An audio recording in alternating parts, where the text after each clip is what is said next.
Hi, everyone. Welcome to Journeys with PDA Coffee Chat podcast, where we seek connection, community, and co-regulation while discussing all things PDA.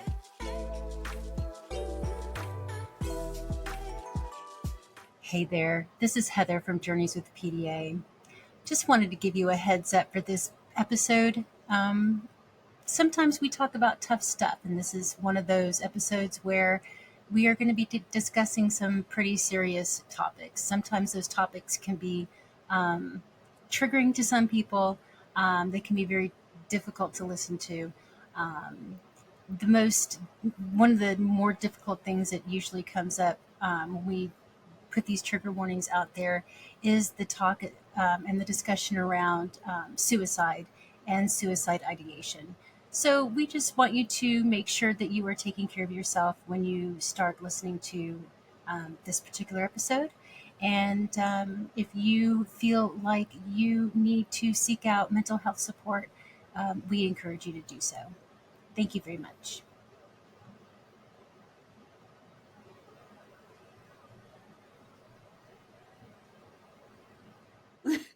No, but it's adorable. Like, it does make me look pretty eccentric, and I love it though. Well, the thing is it makes me look eccentric, but I, in all honesty, am very eccentric. So really yeah, it works. So it mostly fits, and it's like sliding. Okay.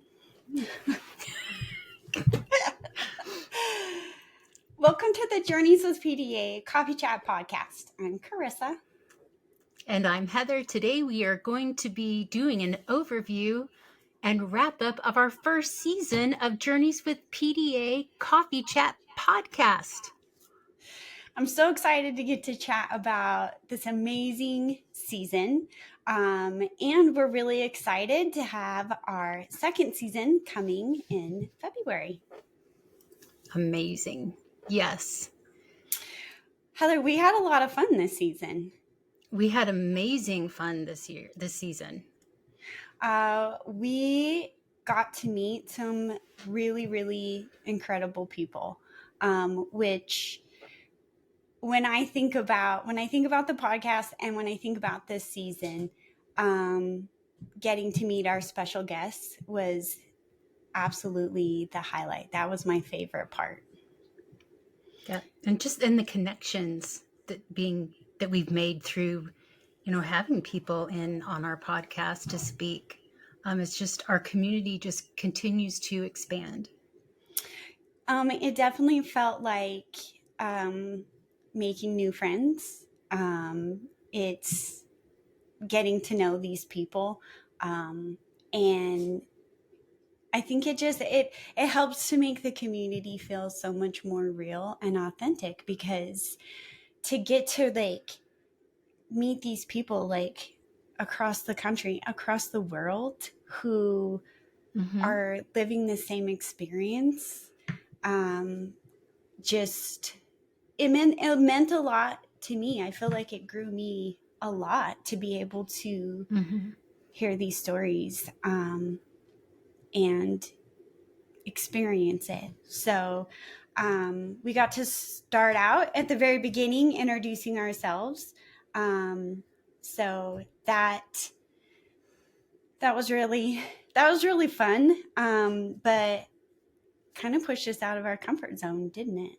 Just a little bit, because we get contacts now. We'll get somebody reaching out to us, and they'll say, I found you through your podcast, and it's like, oh, okay, that's amazing. Or I will go to introduce myself and give a little bit of a background of who I am and what I do, and they're like, oh yeah, we know that. We heard it on your podcast. Like, this is, it's really cool and exciting, but it's also kind of, I don't know, it's just cool and exciting. Yeah, it's a little bit surreal because it is. Yeah. we for people to actually know our story, there's so much power in sharing your story, which is Yes. really what the whole podcast is about. And I Yep. think that, like, I definitely, like, grew a lot in, like, learning how to share my story, Hmm. and then it's very surreal then to find how our story and how us sharing it can actually impact others, and that that's been really exciting. Yes. And Episode 2. very fulfilling. I'm sorry, I didn't mean to Yes. talk over you. Very No. fulfilling. It's Yeah, okay. very fulfilling. Hmm. So episode 2, what is PDA, pathological demand avoidance, and why do we care? So that's our whole, that was our whole why, I think, in like where we were coming from and starting this. And I feel like, Hmm. though, it's morphed into so much more, and so much about, um, community and sharing our story, but like basic that basic why for us, um, it's about my daughter, and, um, paving a way in the world for her so that she can be authentic and that people can understand her, and, um, and helping to give that to others. Yep. And it's exactly the same with, my why. My why is because of my son.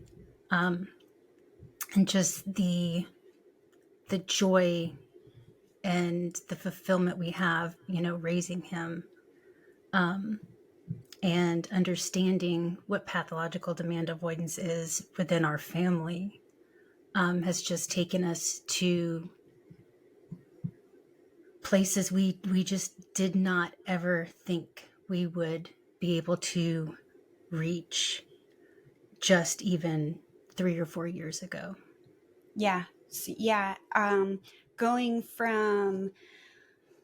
uh, from deep crisis, from our Yes. entire Hmm. family struggling, from my daughter being in such deep despair, and being able to see the changes that we made in our life and our family and the way that we support her.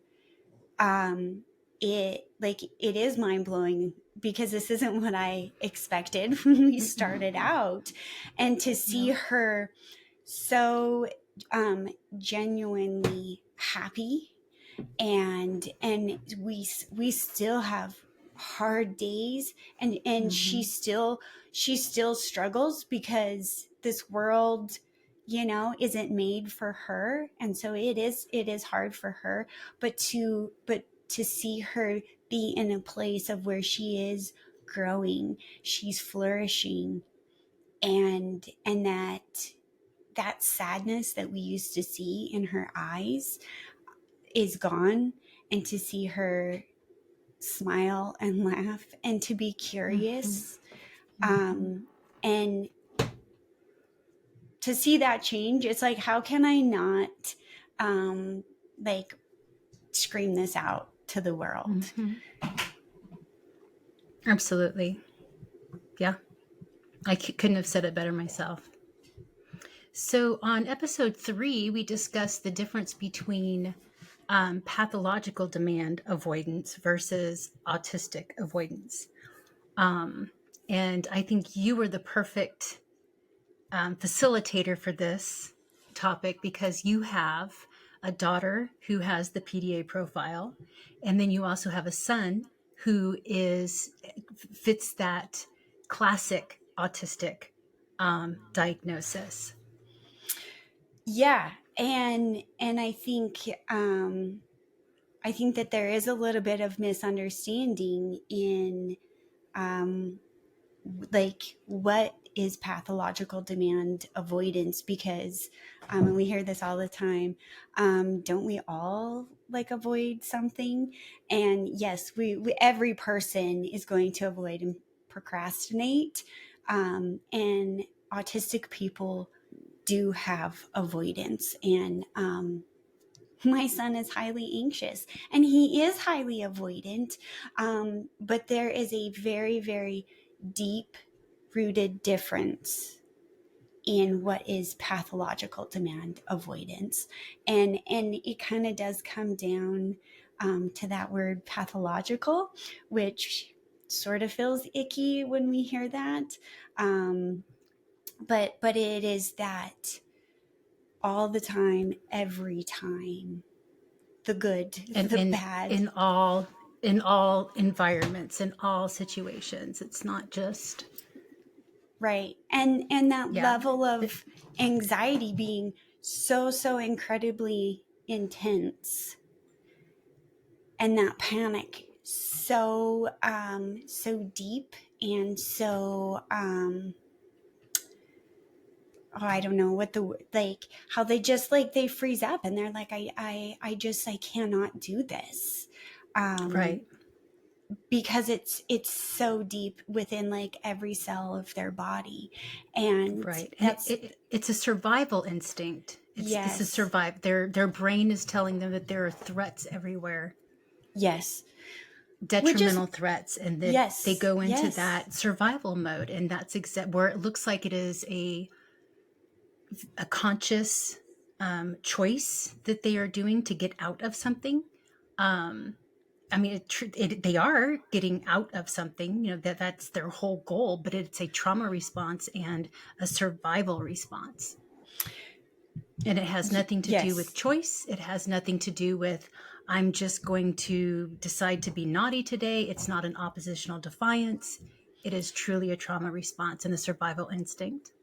Yes. And I don't want to take away like the difficulties that come with just autistic avoidance, because that is, that's Mm-hmm. challenging. But there's quite a bit of a difference, I feel like, in that survival, like that survival, like I am doing this to try to live, which is PDA, where autistic avoidance is more like, I don't understand how to do this. There's too many steps. It's too hard. I'm confused. My Social. sensory, I'm having a sensory overload. It's too Yes. hot. It's too cold. We can feel, the seam in our socks. That is more of the origin of a autistic avoidance.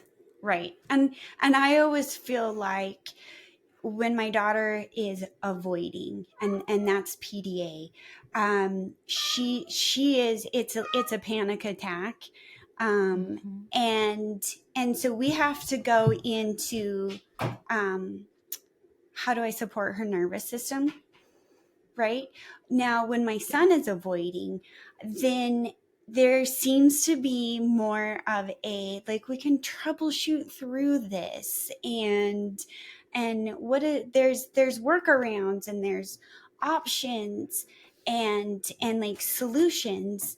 So it's like, if we take off the itchy socks, then Mm-hmm. this thing becomes accessible. Where with my daughter, that like that doesn't make a difference, because it's this whole body situation. um Mm-hmm.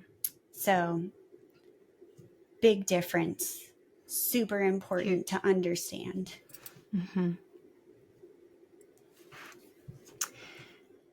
And then on episode 4, we had our keynote speaker from our retreat in Montana in October, um, Amanda Diekman. She is an author. She recently published a book on low demand parenting.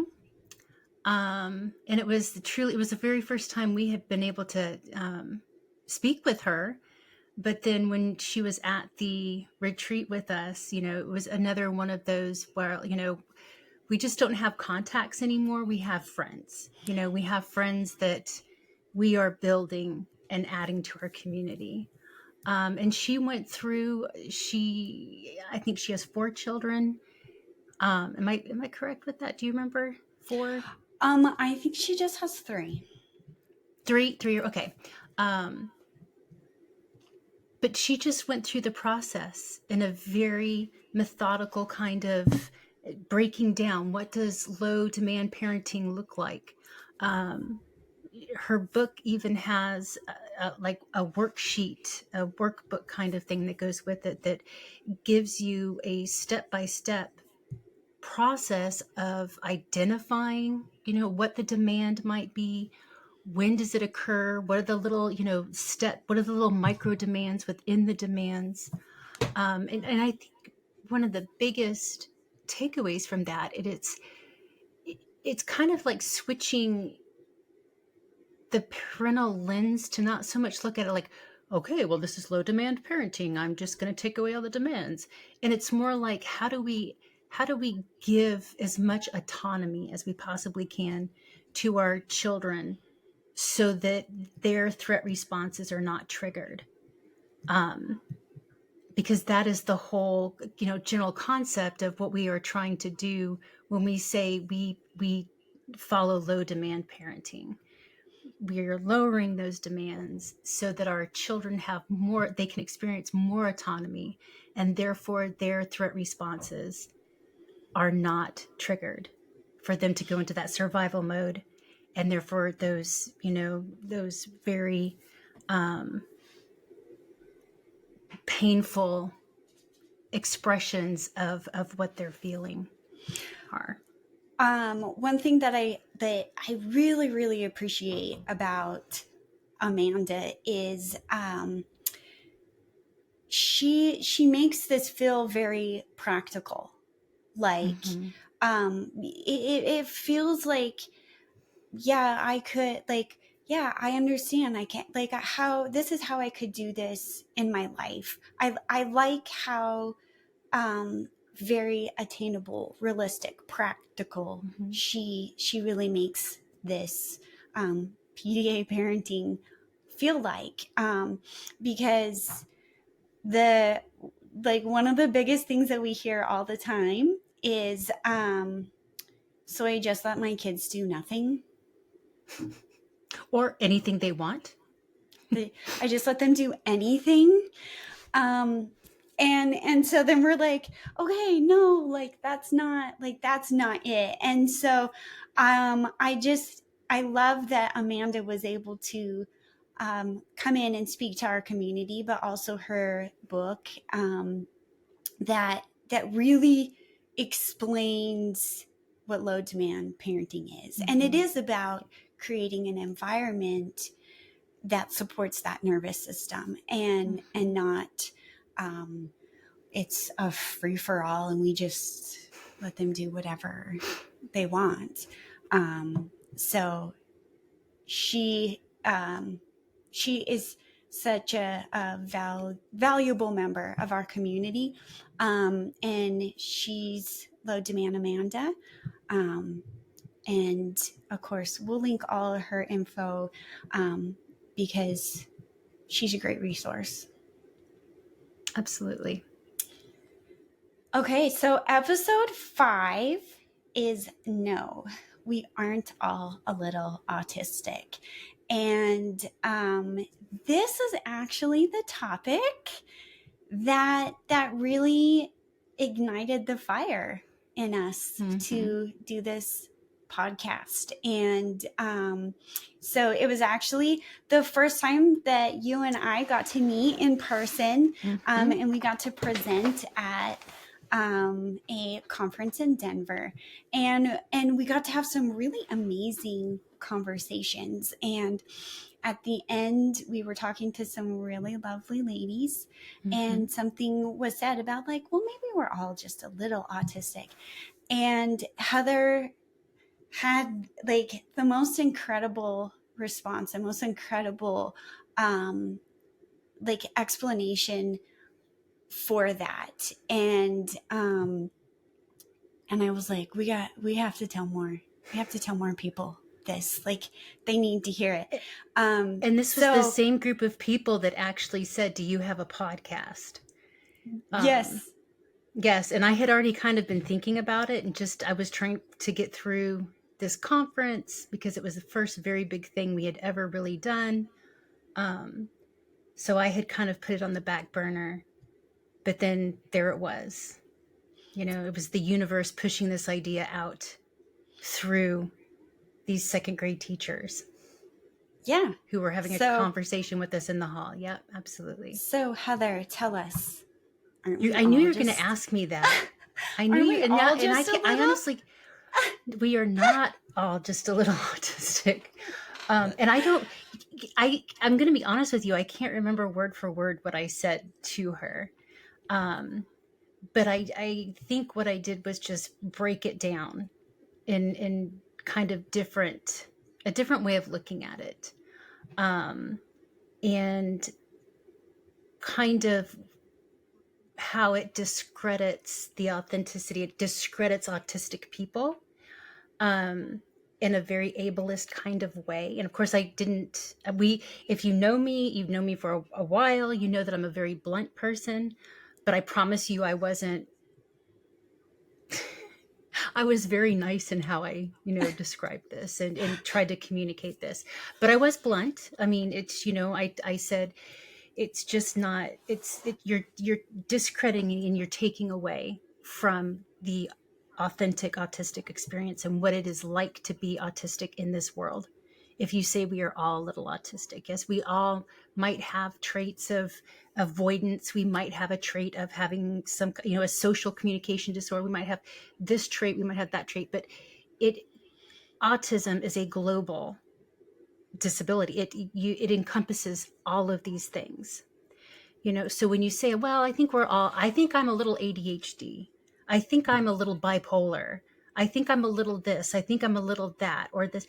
It really, and I know that people have the best intentions when they're saying that, and they are absolutely not trying to sound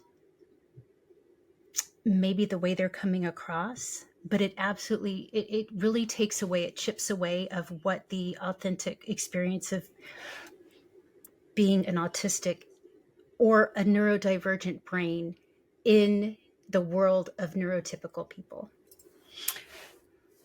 Yes. And I think that a lot of people don't really have this full comprehension of what it means to be autistic.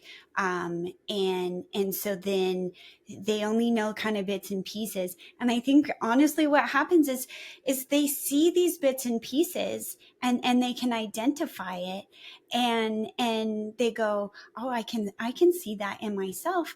But the really honest truth is the majority of people, when they think of someone that is autistic, they are thinking of a little boy, or they're thinking of Rain Man, and exactly. Yep. and somebody who can like count cards, loves trains. They know the train schedule for every train in the country, and they spin in circles and they flap their hands. And this is the picture of autism that people have.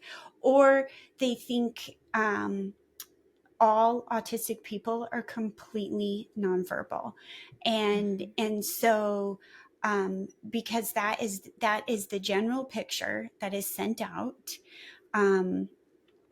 then they don't understand really what it means to be autistic or what the autistic experience is.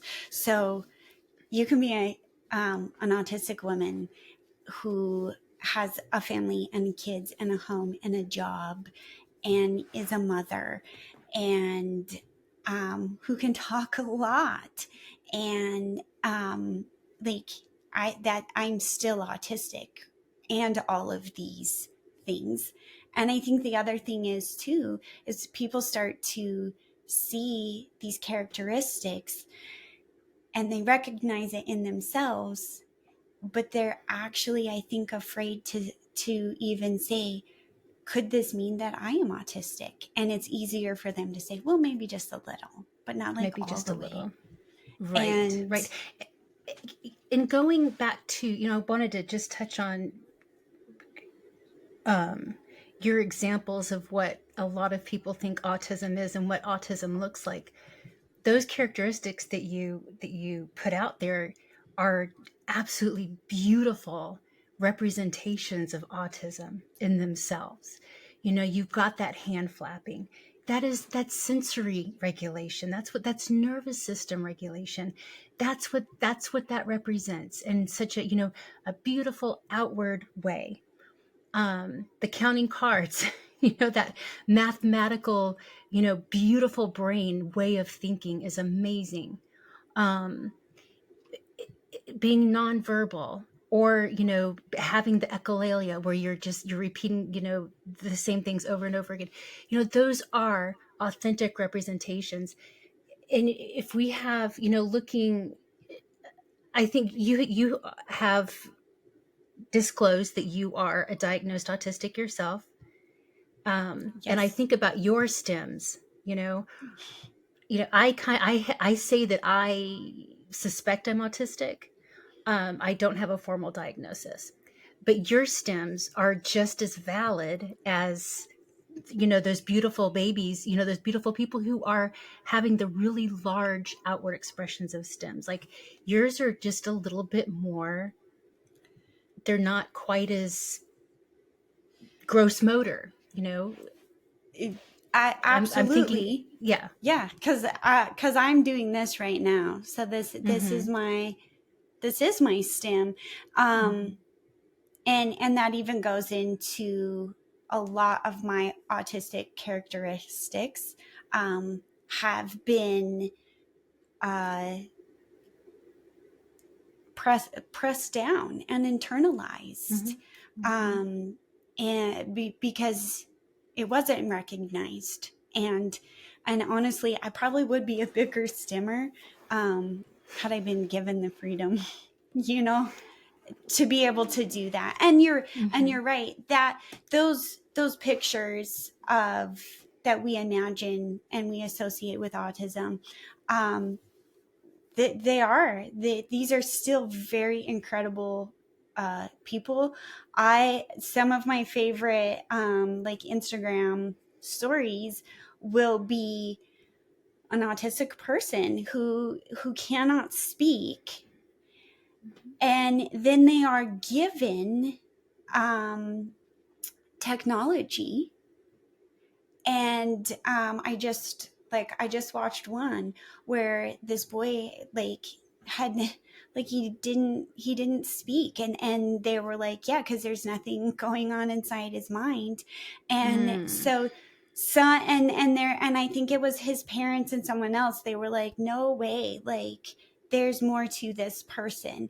And he was given resources and technology, and it turns out that he was so incredibly musically talented that he was able to write an entire symphony, with no verbal words. Mhm. And so, yeah, that like being autistic is absolutely beautiful and so incredible. And that's part of why we're doing what we're doing, is because no, we're not all a little bit autistic, because we want to make sure that these other autistic people are really getting the resources that they need and getting the recognition that they deserve. And that's why we're advocating, Mhm. and trying to expand people's understanding of what it means to be autistic. And that when you see a person out somewhere flapping their hands, um, that's completely okay. That's completely fine. There isn't Mhm. anything wrong with that. And also, if someone cannot speak, we now know that their mind is still incredible. Um, And valid. and valid. And absolutely valid. Yeah. And Absolutely. everyone deserves a space at the table. I recently saw a meme where it was, some people we invite people to the table. Some people sit at the table. Some people stand beside the table. Some people are under the table. Some people are leaning back in their seats, but every place at that table is valid. And every way a person needs to exist in that space so that they feel safe is a valid experience. It's a valid thing for them. Absolutely. And that's kind of what it is that you and I and Journeys with PDA, that's what we are advocating for. Is we're advocating for everyone to show up at that table just how they need to be. Exactly. Exactly. In their most authentic self. Yeah.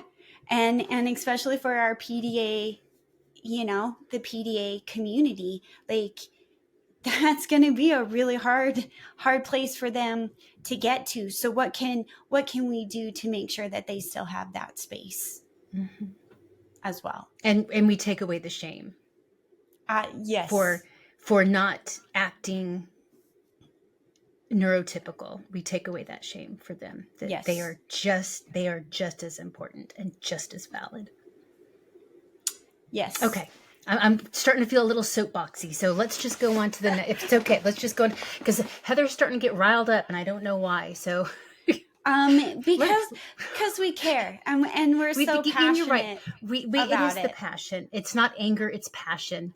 And thank you for helping me define that. It's passion. So, episode 6 was an incredible episode because it took us in a directions I just didn't think we would go to.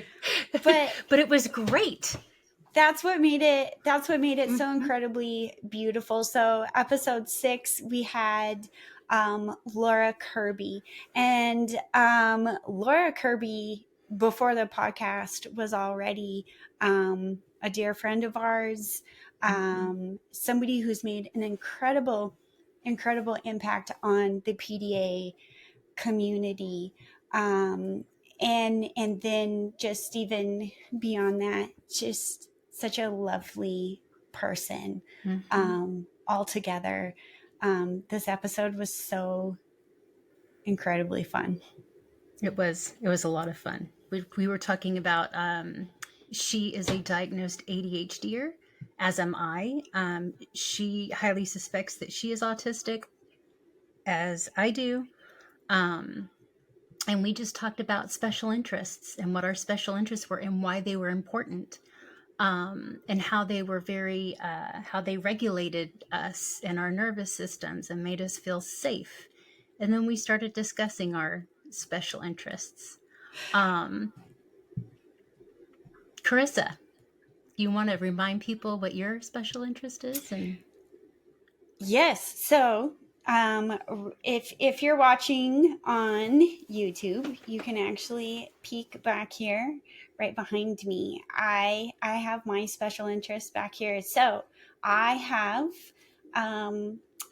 a vintage 1974 Super Beetle Volkswagen. And I got just a little tiny model.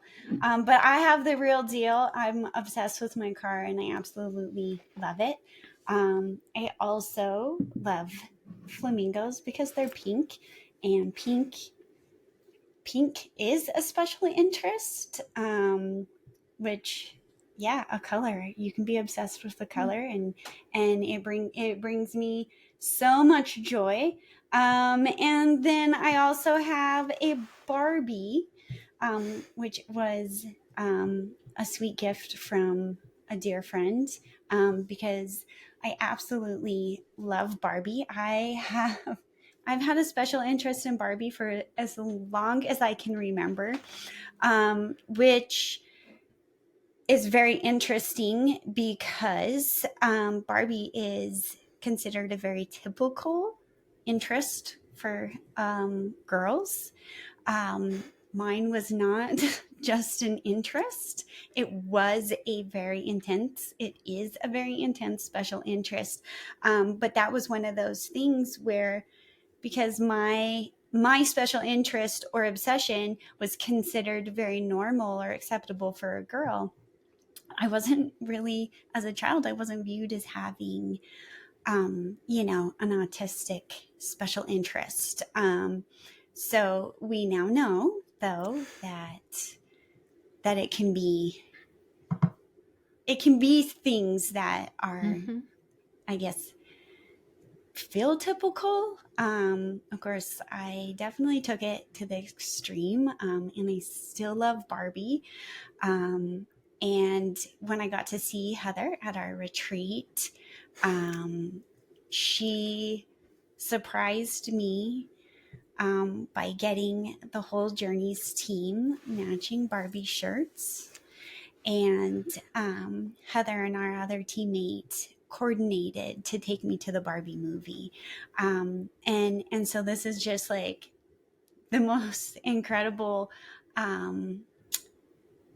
example of other people respecting, supporting, and joining in on a special interest. And it was a really, really special and incredible experience for me, because I got to go so deep into my special interests, but to have people who wanted to come alongside me and really enjoy that with me was it was such a beautiful experience that I'm so thankful for. So Heather, what is your special interest? So mine was not a typical special interest for a girl of my age when this came out, when this particular interest of mine came out. I am old enough to have sat in the theater and watched the original Star Wars movie when it premiered. I was not quite 4 years old. I was almost four. And my dad took me to go see Star Wars. And that was it. I mean, I was just absolutely, it fulfilled every, wonderful tingly spot in my brain. But it wasn't, this was in the late 70s when it was released, and Star Wars was a boy, it was a very much marketed to boys. I'm so happy that it's done a 180, and we have the amount of merchandise and the acceptance of very strong female characters in the Star Wars universe is it's there. It's I feel that women are represented in Star Wars now, whereas it was great because we had Princess Leia, and and she was very strong, but she was one person. But anyway, yeah, so here I am. Now I'm getting all my tingly, goosebumps just thinking about Star Wars, where I'm sure you felt that same way about Barbie, but it's just, and it just makes me so happy. Star Wars just makes me so incredibly happy. And I can't show you my Star Wars merchandise collection because it's in a completely different place in my office. And if I swung my camera around, you would see my not so organized office, because this part right here, everybody can see if you're watching us on YouTube. This is the control corner of my office, but then everything else is ADHD all over it. So you just gonna have to take my word for it. I have lots of Star Wars stuff, and some of it's like the original,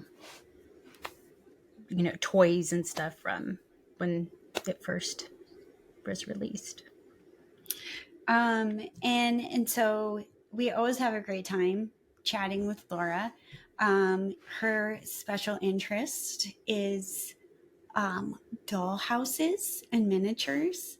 And they're so beautiful. And so And we learned in England, they say dolls houses. So versus the American vernacular. Oh, ouch. I apologize if I just hit the microphone. So I apologize to anybody's ears. Or we say doll houses. So it's just, I always find it fascinating when we're saying the same thing, and we just use different expressions to say it.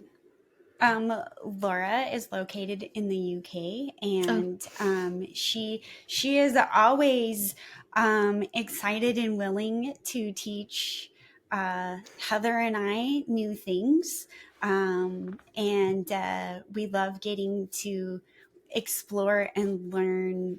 Like, I guess it's more of like her culture and yeah. her world, Mm-hmm. and so we adore her. Laura is also an author, and has a new book out this year. And so we'll make sure to include Laura's info. Her website. It's the educator's experience of pathological demand avoidance. That's her recent book, but she's got several in the pipeline. And she is with Past, is the name of her organization.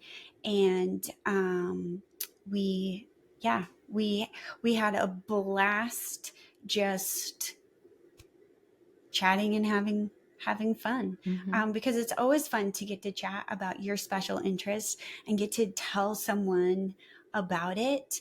It's so exciting. And so we always really encourage, like, whoever that autistic person is in your life, very, very genuinely listen to their special interests. They want to tell you, and so listen. And when they invite you into their Mm-hmm. world, that is your opportunity to make such a deep connection. Mm-hmm. And so, that's such a good way to get connected in with our PDAers. And that's how you build that really strong, trusting relationship. And don't take over I was their just about to special say, interests. no, don't push yourself into their special interest. Wait for the opportunity and where they open the door and invite you in, because their special interests are not just, hey, I really, really like this. A special interest to an autistic or neurodivergent person is a safe place. It's a calming place. It's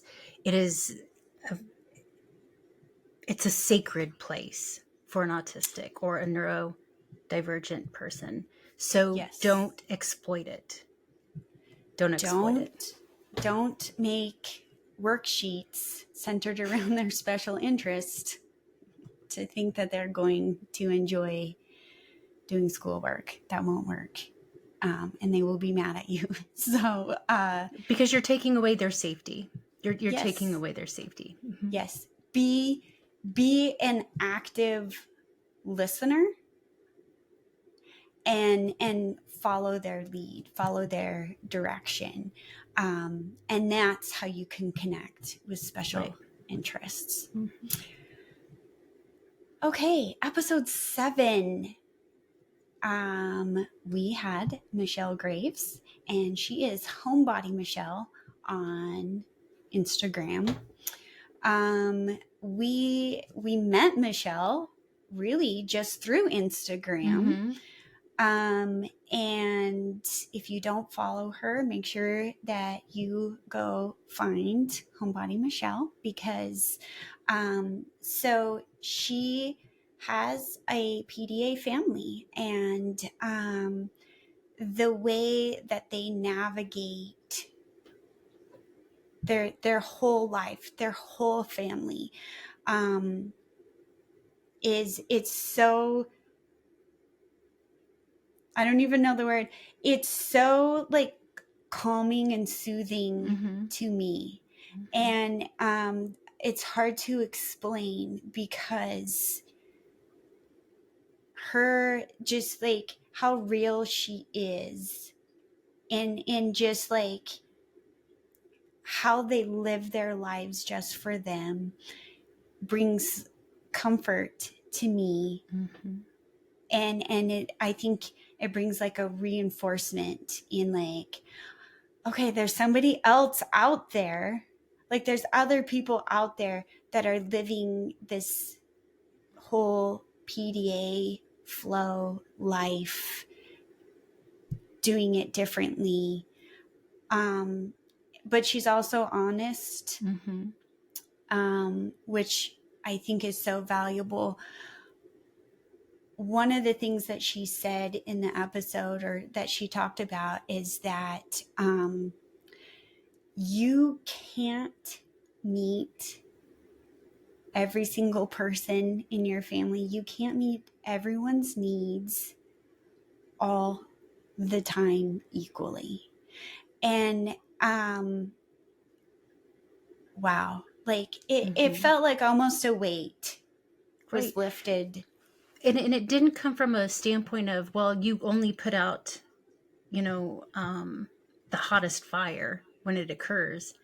It wasn't that approach at all. It wasn't like a, well, you can only do what you can do, and you've got to go and do this, and then you got to go and do that. And then it was very much a supporting, you know, if you can support and change the environment in such a way that is more healthy for a neurodivergent nervous system, the more margin that person is going to have to be able to handle more. So when you are starting out, just supporting your family in that manner, then when you have different family members coming up, you know, who need a little bit more additional needs at that point in time, you can meet those needs, and the other ones don't feel like they've got to ignite their own fire to get their needs met. You know, it's about everybody does get their needs met. They get it met in such a way that it's respectful to the other family members and respectful the to Michelle, because you know Mm-hmm. she's an autistic PDA herself, and you know, so she has managed this system of being able to reserve what she needs, but then also take care of her family at the same time. Yeah, and that's something we hear a lot about is trying to find the balance of taking care of my nervous system Mm-hmm. while also taking care of the nervous system of my children, and you know, of just like my family, my spouse, and so figuring out that balance, um, and I think that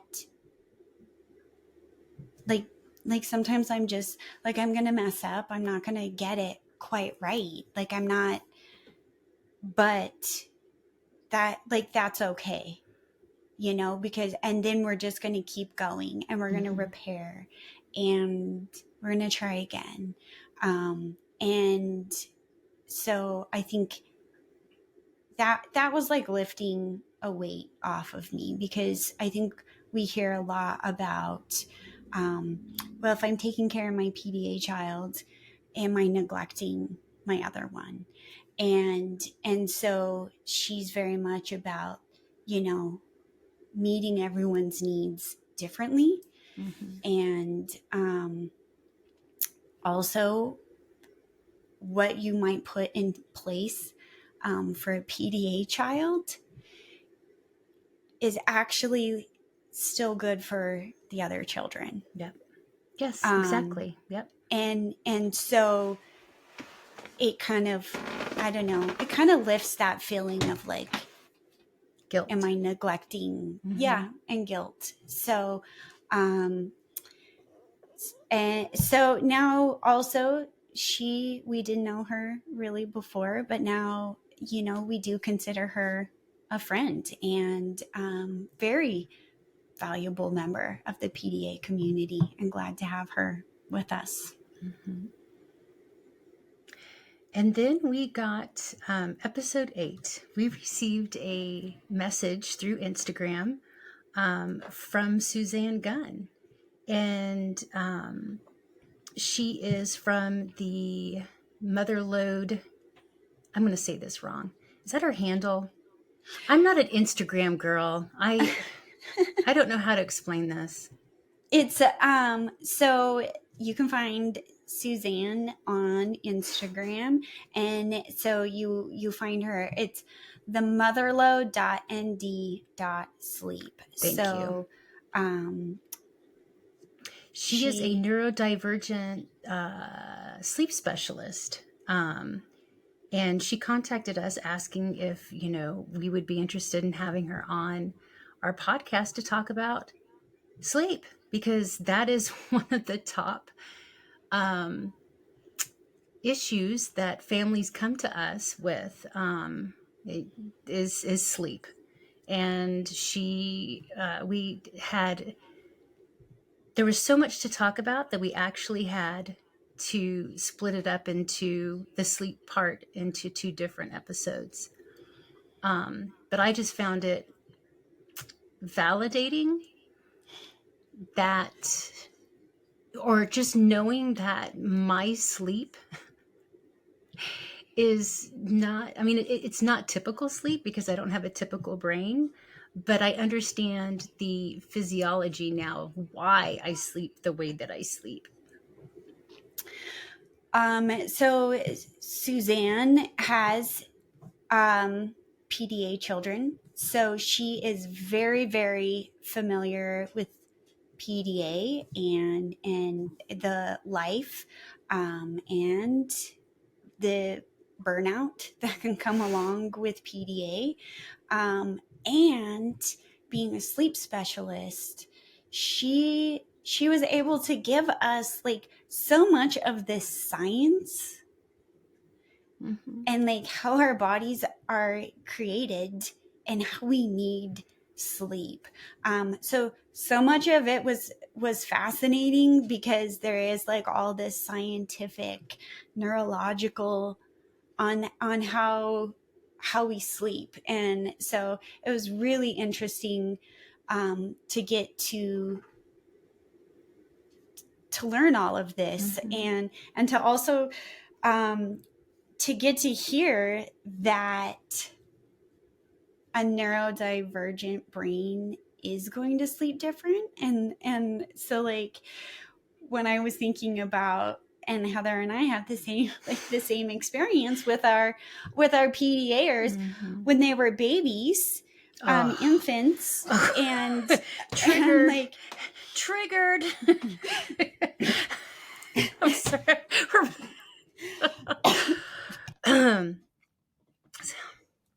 Uh-oh.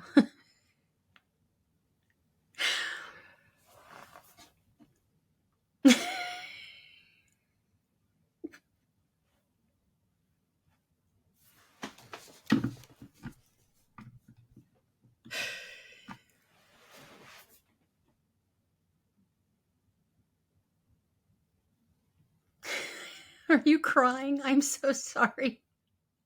I did not mean. Okay, you're gonna have to edit out my choking spell. That's okay. I put the clip in. I marked it.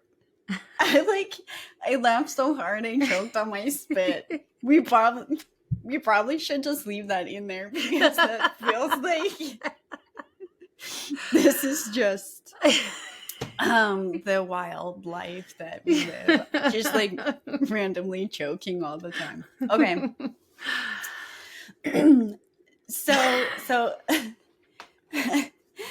So Heather and I shared the same experience with these PDA babies, and they just like wouldn't sleep, and they cried so much, and so you like read all of the baby books and the blogs and you're like desperate and you're trying to figure out like what does this baby need, and you're just trying to survive. You just want to be able to go to the bathroom. But you just want to be able to take a shower, and you can't do it. Yes, but it turns out that like there's a reason, like it's out, like so real, and now all of those, and I'm talking like almost 14 years ago, like all of those things that we were told to do, all those like traditional parenting did not work. They made us more miserable. And so to now come back and get to talk to a sleep specialist and to find out that there actually was a reason why this poor sweet little baby would not sleep and just Screamed. cried. No, I don't. So you just had crying over there because we had we had like pterodactyl, banshee, hyena, wolf crying, screaming, fits. That is how it was, and I can also remember just having this poor little sweet baby who just like cried and wouldn't sleep, and I was so tired, and so I would just hold her. And I can remember being told, like, you need to put that baby down. You're holding her too much. You are gonna spoil that baby. And I can just remember sobbing and going, no, I will hold this baby and I will hold her forever. And I did. And I held her, and that's the only time she would sleep, and I didn't get a lot done, and I didn't get a lot of sleep. But that was because we didn't understand her poor little like brain, and it was different and it needed different things, and so to get to talk to Suzanne and to find out like, oh my gosh, I am not crazy and I was not a bad mother, and of course that was my first baby, so I knew nothing, and so that was amazing. Then we jumped into sleeping in the teen years. On episode 9, that was our part 2, sleeping in the teen years. Yes, so sleeping in the teen years, that was our part 2. That was like a whole thing, and talking about how their brain, like all these changes, and how sleeping is altered, and so with PDAers, but also with lots of neurodivergent brains, because I know with ADHD as well, these people love to be awake in the night. And there is this societal pressure that you have to go to bed, you have to sleep through the night, and you have to get up early in the morning. And that is an expectation. That's how it's supposed to be. And if it's not, you're probably doing something wrong. Well, truth is, we are now finding out like there is a very real reason why neurodivergent brains, PDAers, love to be awake in the middle of the night. And so my daughter, who is almost 14, is almost completely nocturnal. And so she is up during the night and sleeps through a large portion of the day. And so it was really interesting to get to talk to somebody who understands sleep and neurodivergence, and go, actually, if you can let your teen do that, if you have the ability, that's actually great. And so, we homeschool. This is one of the reasons why we have to homeschool, why it's so important, because my daughter needs that night time to organize her brain, to be creative, to do the things. And she needs to sleep in the morning. It does not work with her brain to have to get up early in the morning and go to school. And then to find out, like, it's a real thing. Absolutely. So then after we discussed teen sleep, we actually had in episode 10, we had one of our moms from our Journeys with PDA community. She had joined our morning coffees and evening chats with us. And she also is a licensed or a clinical pharmacist. And another big question a lot of parents have is on medications. So we had asked Dr. Jena Forman to, join us in a podcast just talking about medications. And we didn't discuss like specific medications, like, okay, your child has this and therefore your child needs to be on this medication and this. We talked about how different classes of medications work in the brain, in the body. Why, for instance, is a person with ADHD prescribed a stimulant when they're hyperactive?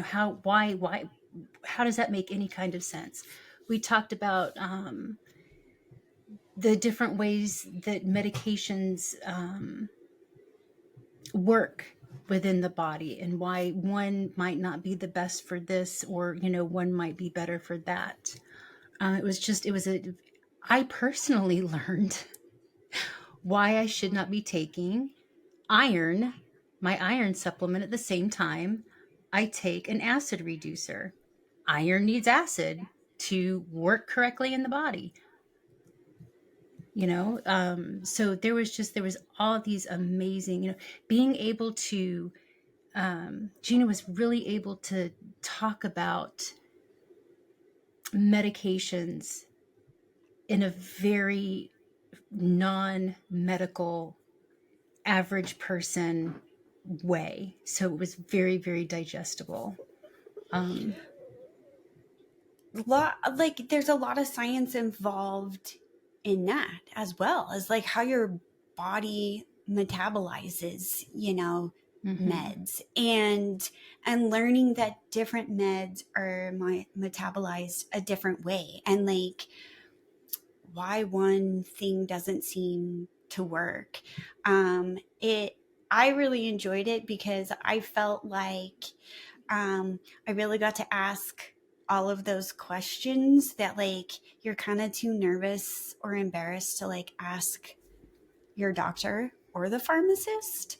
And so it was nice to just kind of have a better understanding of maybe the actual questions you want to take to your doctor when you're talking about medications, either for yourself or for your kids.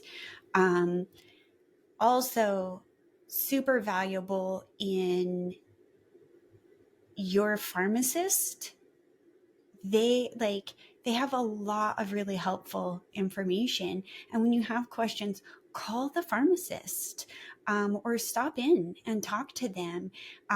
Also, like Heather's talking about, if you are taking a non-prescription medication, your doctor and pharmacist still need to know because of how medications work together or don't work together. So all like how it was like that big picture of how meds can work. And it was also fascinating, and super nice to have someone familiar with PDA, because medication, it can feel like a demand, and so And then you that have all is a those tricky. sensory issues of Yes. taking it. How does it taste?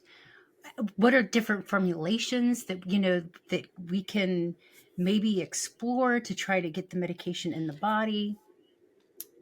Yeah, and learning about, like, some meds can't be mixed in applesauce for very long, like, so a lot of really important information. I just feel like, in summary, all the questions you've been dying to ask or you want to know, but you're too embarrassed to ask. And so that was that one was fascinating, and I learned so much.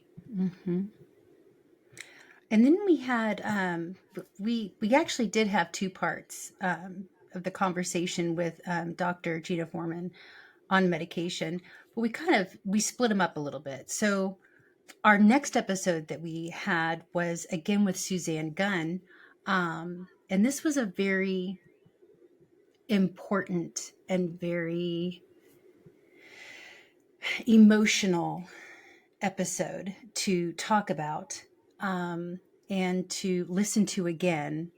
And but it's a very, very important topic. And we talked about parental shame. So through the podcast, Suzanne has become a good friend of ours, and I I am so grateful and I'm so honored that she felt like she could share something that is so emotional and that's so difficult, and that is honestly so incredibly hard for all of us to talk about. And that is, as a parent, the shame that I can feel, that I just, sometimes it's what I put on myself. It can be from society, culture, it can be family, and just all the people around us, as we try to navigate supporting our very, very different kids. Right. I don't Kids think that. the general public realizes the amount of tears, the amount of energy, the amount of what it takes to parent a PDA. And sometimes when a child's threat response is so high that they can't even brush their teeth, but yet you have to take them to the dentist, and there's the judgment of, why do my child why does my child's teeth look like they haven't been brushed in a month and a half? And for some of our PDAers, they haven't been able to access brushing their teeth for a month and a half. It is a true and authentic, it's a very authentic experience for a lot, for I'm going to say for every one of our PDA families, not just the teeth brushing, but just how difficult it is for a PDA to access things such as personal hygiene, to be able to do things that the run-of-the-mill neurotypical family just doesn't really have to deal with on a day-to-day, minute-by-minute sometimes basis. So when you finally are able to, have your child, your PDA, sitting in the dentist chair, and then to have a dentist say, you're not doing a good job, Mom. I can't believe you brought your child in here who has, this is what their mouth looks like. This is that.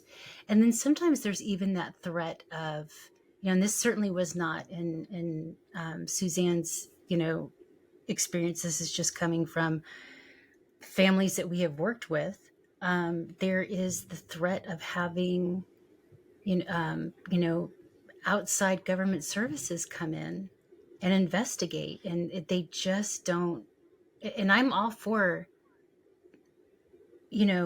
children need to be protected, and children need to know that, I'm very thankful for outside agencies that take care of children. There needs to be more education, and there needs to be more recognition that it is not, what word am I trying to find? It is not that a PDA parent is not trying to have their child's teeth brushed. It's It's not just that neglect. it's not, thank you, that was the word I was looking for. It's not neglect. When the threat response is so high that a child actually has suicidal thoughts about brushing their teeth, nobody can understand that. Nobody can understand that level of pathological avoidance. Right. Nobody can understand that unless you are a PDA parent. And, we just talked a lot about that. It's a very, very heavy weight that we as parents carry. There is so much continual self-doubt, and a lot of it is because we're being questioned continually because we are not following the traditional or the expected, and so you carry this shame and this guilt and this self-doubt, and here you're trying to help your child survive, and you're doing the absolute best that you can, and then to have outside people tell you you're not doing it well enough, and it makes PDA parenting very isolating, but like even deeper than that, I think the experience for the PDA individual is incredibly isolated. Yeah. The difficulties that they experience, the strain, the anxiety, the stress, the pain, the fear that they live in all of the time, it's like so difficult for them to even exist in the world. And so as a parent, I'm coming in and I'm trying to do everything I can to help them survive, and then at the same time, like, help them survive and then somehow shift over to where they actually can thrive, while I am continually being told I'm doing it wrong. And so there's a huge weight of parental shame. And I think the other biggest, other really big topic that we hear PDA are struggling with is school learning education. And that's where things can get really difficult for a parent, is receiving the information from the school, like, you're not doing a good job. And so When you can't even get your child to school and they think it's just about, well, you just need to make them go. You just right. need to get them out the door. If you can just get them in the doors of this school, we will take care of the rest. and and I have 17 plus years of experience of public school teaching. I mean, I am a teacher, and I said those words to parents. I'm guilty. This is another one of my whys. It's like, now that I know better, I want to help educators understand. I want to help, schools better understand this profile. It's not about just getting them to school. Period. It's not. Right. And then you get this threat of, educational neglect. Right. Where you are doing absolutely everything you can, and it's not being seen. It's not being validated, and it's not Right. being Yeah. accepted. And so we're so grateful that Suzanne would be willing to even just like To come trust and us enough. Yeah, and to yes. trust us, and to ask us to use our platform to talk about this, because it is so I, yeah, okay, I'm getting emotional. It Heather was doesn't really it get was emotional.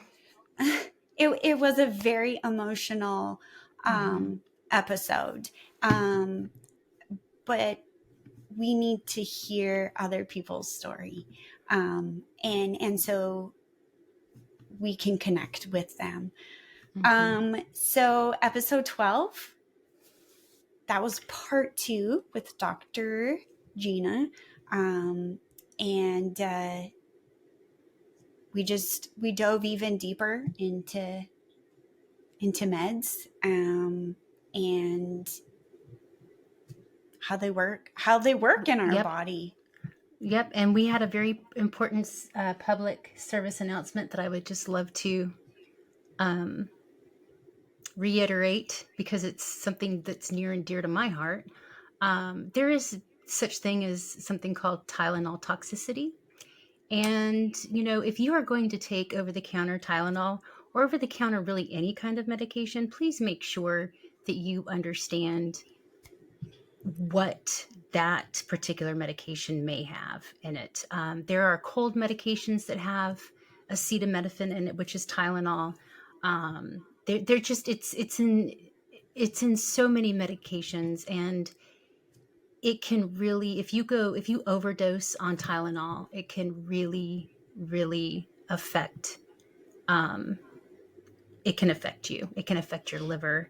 Um, and it's just so important for people to understand that even if something is being taken over the counter, it doesn't mean that it is safe. And so please just really know what you're taking. Um, and so with that, we did discuss the importance of doses and Mm-hmm. dosing, and why things are dosed a certain way. Why do you have to take something, in the morning and then in the afternoon? And, we go into kind of this science behind doses. Mm-hmm. And then that also goes back to the importance of making sure your doctor and your pharmacist know what non-prescription meds, Mm-hmm. supplements you're taking, because that does it makes a huge difference. So if you take prescription meds and you're going to get some cold medicine, don't hesitate to double check with the pharmacist. They want you That to ask. They Yes, want you to ask. This is their passion too. Their passion is medicine, and yes, they want to talk to you about this. Gives them their joy. Um, yeah, yes, and I know we discussed. I take in a list of medication for, like, my son. When we go to the doctor, I take the list, the dosage, how much we dose. Um, and it's usually like on an index card. Sometimes I'll make copies of the index card and just hand it to the person, the intake person.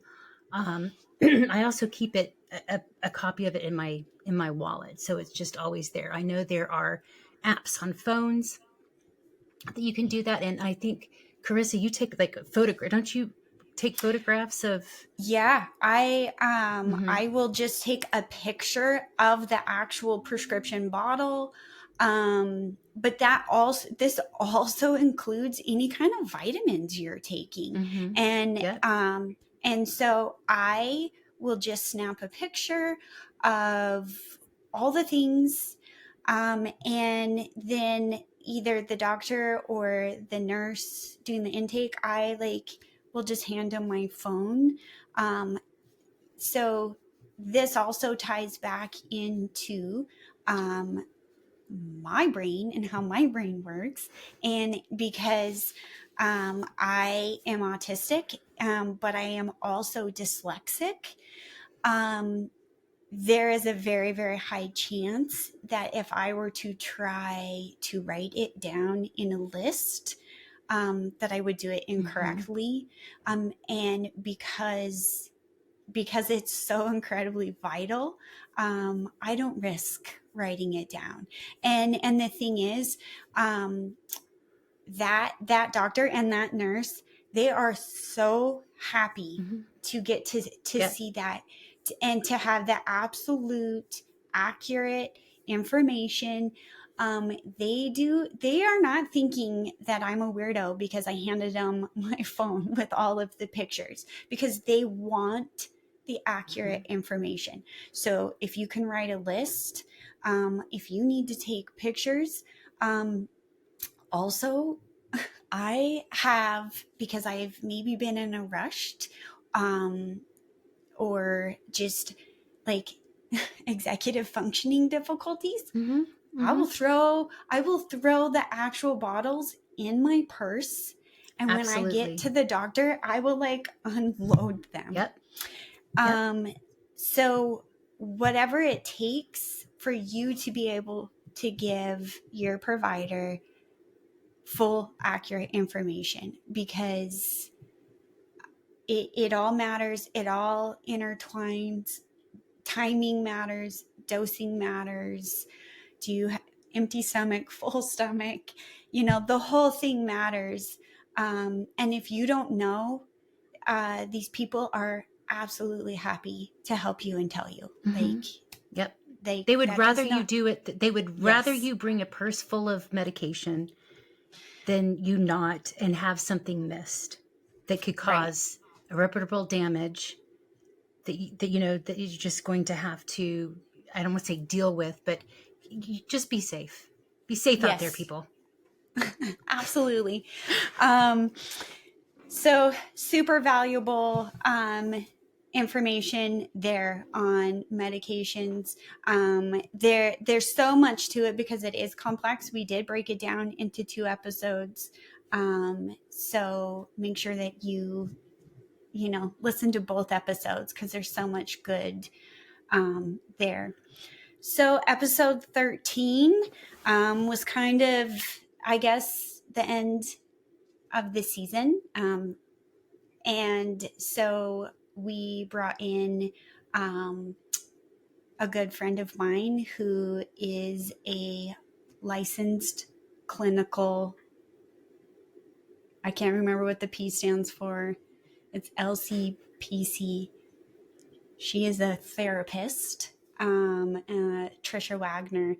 And this was also a really difficult subject. It was a kind of a emotional but somber episode. And very Um, important. Absolutely so important. And so we talked about suicide, and suicidal ideation. And this episode was very personal to me, and I feel very passionate about this is this is critical information that needs to be discussed, and it needs to be gotten out to people. um, Parents need to hear this and they need to understand. And I do feel like everyone kind of shies away from talking about suicide. We have to talk about it. We have to, it has to be discussed so that we can It has support to, our loved ones. yes, it has to be in the sunshine. It has to be just as important to talk about mental health as it is to talk about, oh my gosh, Johnny accidentally, he fell off his bike and broke his arm. There's never any judgment there. It's always, oh my gosh, well, I hope he's okay. When does the cast come off? All this other stuff. But then you try to talk about, mental health issues or suicidal issues, things like that. It's like, it's just this covered up, very, like faux pas. We can't talk about that in society. And that it's just the sunshine. There needs to be sunshine on this subject, because it, especially in the neurodivergent community. It's Tricia did an absolutely wonderful job in. So we really talked about a lot of it deals with suicidal ideation. And so that is when you are sort of just having those thoughts, and understanding how to have conversations with your kids or loved one, whoever it Whomever. is. And Yeah. yeah, whoever in your life, um, being able to have those conversations, and because that's what people need when they're hurting, is they need connection with somebody. And if we are too afraid to talk about it, that person is not getting the support that they need.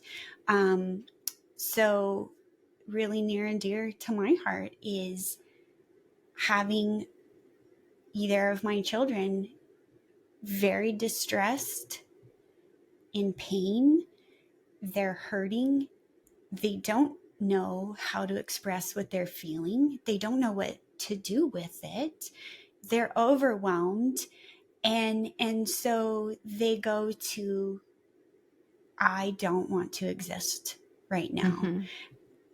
As a parent, I need to be equipped with, how can I help them through this? And so understanding, is it that they're so overwhelmed that they want to escape this moment? Is there a plan in place? Is the plan tangible? Being able to understand kind of the difference, and how to respond, and how to find help. And there is a suicide hotline, and you can call and ask questions. And even if you're just the other person in the room, you can call and ask questions. You can talk to someone if you're unsure.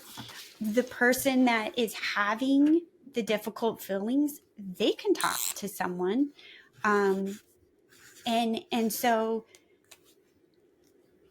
but if we aren't willing to bring up the subject, then people don't have the resources that they need.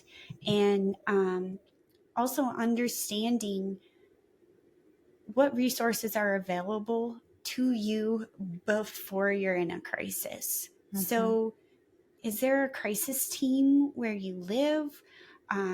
What is the crisis number? Does your mental health provider, do they have an on-call person? What is that number? How can you get help when you need it? But not while you're in the middle of the crisis. Right. And that's really important. And just to piggyback on the National Suicide Hotline, it is 988, and it's 988 anywhere in the U.S. And you don't have to. Somebody does not have to be actively in the throes of trying to commit suicide in order to access this Right. number. It can be, you don't know, somebody, maybe a loved one has said, I just don't want to be here anymore. And again, that's very different than actually having a plan for suicide.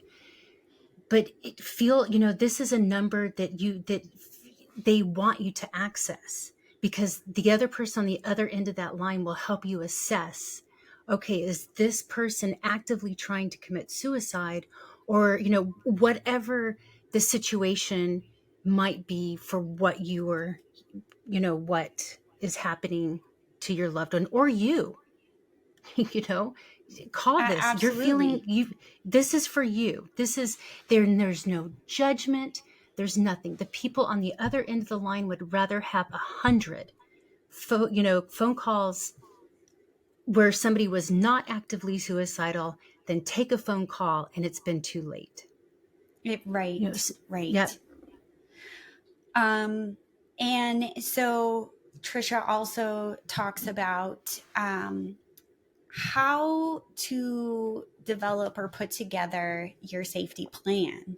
And every single family, the safety plan is going to look different. It has to be tailored exactly to your family. And this needs to be put together during a calm state. When not in the middle of crisis, but you're going to have an established plan and a course of action. You're going to have the steps defined ahead of time so that when you hit crisis, so this can also just be when you're in the middle of a big meltdown. And so what are your steps for supporting the meltdown? What kind of regulation things, and involving your child in, how can I help you come back to calm when you're upset? What happens if we can't get back to calm? So what are those resources? Um, is there a family member that you can call to come to your house? Is there a neighbor? Like, what are those safety steps that you can bring in and develop? Very, very important that your PDA or your child, they are involved in the safety plan, because it's their safety you're trying to secure. So don't make assumptions for them. You know who they feel might be a safe person to call in. Maybe that's not the same as who you are thinking of. So make sure that they're involved in the plan. Make sure that they know that there is a plan. So my family, we have a safety plan, and so I'm able to say, hey, this is what we need to do to help you, but also here's that next step. I if you want to go to the next step, which is probably we're going to call in some kind of help, but it can help that person decide where they are, what they need. And they might go, you know what, actually, I don't want to go to that next step. I want to stay right here, but I need help. And so I think those two things go hand in hand, so that you can help support a crisis before it hits that ultimate top. Right. And so such a And not it's not a one size fits all by any means. no. The safety plans are highly, highly, highly individualized. Um, so just keep that in mind. What one person may have on their safety plan for their family may not be. I know some people have, at the end of it, it's like, if we absolutely cannot support you in this environment, the next thing is going to be, we are going to go to the emergency room. For some families, that is the appropriate step. I know for in our family, that would not be the appropriate next step. And there's no right or wrong. There's no judgment of what your safety plan should look like. It should kind of be developed with definitely within your family, but somebody else, like a mental health professional who can help you, really, really, break down the steps, break down, what your family, what path your family should take, Right. So when and if they need to access their safety plan. there's no there's no standard template. Mm-mm. So like we don't have a template that we can say like, here's how you build a safety plan, because it has to be just so incredibly specific And we're not to licensed you. mental health professionals. Kerissa and I, no No, one on Journeys with PDA. We're just letting you know they're no. out there. And it is a very, very important, it's a thing that exists, and it's a very, very important, perhaps life-saving tool that could be used with your family. Yeah. So that is our that was our summary of season 1, and I just look back and I know. excited, and I'm so thankful. I really thought, and it's so funny because I'm looking at the time. And I know that we usually try to keep these around 1 hour. And I think this may have been our longest episode. And when I first saw that, what we were going to talk about and thinking about, like, well, this isn't going to take long at all. Like we're just going to talk about and then we really got into it. And it's just been, because it has been such a robust season, and it's just our season 1. Yeah, So we're just getting going. So excited. Yeah, that's right. You just wait out. You guys just watch out there. We're just getting started. So we do have some really incredible plans for season 2. There's so much more to talk about, and Absolutely. there's so many vital topics. Some of the topics that we want to bring for season 2 are things that are still new to you and I, and that we're still working on and discovering. One of those topics is PMDD and autistic women. This is something that you and I are kind of just discovering and diving into, and I'm really looking forward to bringing this. Yeah, and for those of you who are not, with the acronym, you're not familiar, it's premenstrual dysphoric disorder. Did I get that right? Yes. Okay, good. And it's kind of like it's not your grandmother's, or maybe it is your grandmother's PMS, but it's not your run of the mill average premenstrual syndrome. It is much, much, much, much, much, much, much more intense, and the population of autistics born female who are still menstruating, it's disproportionate in the autistic community of menstruating people who have PMDD. And so that is not going to be like the girls only chat. Nope. This is Dads absolutely. Yep. This includes everyone. This is information for everyone. So that is a topic I am really looking forward to bringing to season 2. So AFRID, okay. We have many. Yes. We have people coming to us with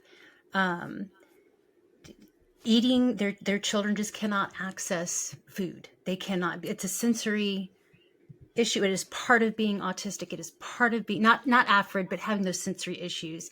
But there are many people in our community who have children who suffer with AFRID, and that is it's an eating disorder. And for the life of me, can't remember what the acronym stands for. But it's about not being able to access food or eating, and it's not a weight management type eating disorder, and it's also something that is not talked about enough, but it is a very, very real challenge. So another topic is late diagnosed. That's me. We both know about that one. That's me. Right? Yeah. And that late diagnosis is life altering. It changed my complete understanding of who I am as a person, and how I operate. And for me, it has brought incredible freedom, and freedom to be myself. And so that'll probably be a very emotional topic for me. But I think it's also very widespread. There's a lot of adults who are now starting to dig in and discover more about why their brain works the way that they do. And not everybody who makes that discovery feels freed by it. We recognize that it was very freeing for me. It sounds like it was very freeing for you as well. We do, I have met late diagnosed autistics who it was not because there was shame, or not because of it was very detrimental. And there was a lot of work that needed to be done to reconcile their past with the reasoning why their past was the way that it was. There is absolutely a lot of grief involved. Major, it was freeing for me, but there was absolutely a grieving process that goes into that, and that takes time, and that is some way hard work. This one might be a part 2, episode 2. Yes. Yeah. that one's going to be a deep one. So another one that I'm looking forward to is going to be PDA versus ODD, which that's we hear about that all the time. So there's almost much more. So much. Yeah, that's just a couple. I'm looking at the list of our outline for next season, and that's only 4 topics that we talked about, and we have many, many more on our list. So I'm so excited, and this has just been this has been amazing. This has just been such an amazing experience. So what a great way to wrap up season 1. Yes. Well, I'm incredibly grateful for you, Heather, that we get to go on this journey together. Yep. And I'm so incredibly grateful for you, Kerissa, and our community. Yes, and our community and our new friends that we've been able to make this season. Yep. So if you'd like to learn more about pathological demand avoidance, or PDA, you can find us. We have a website, journeyswithpda.com. You can email us at journeyswithpda@gmail.com. You can find us on Facebook and Instagram.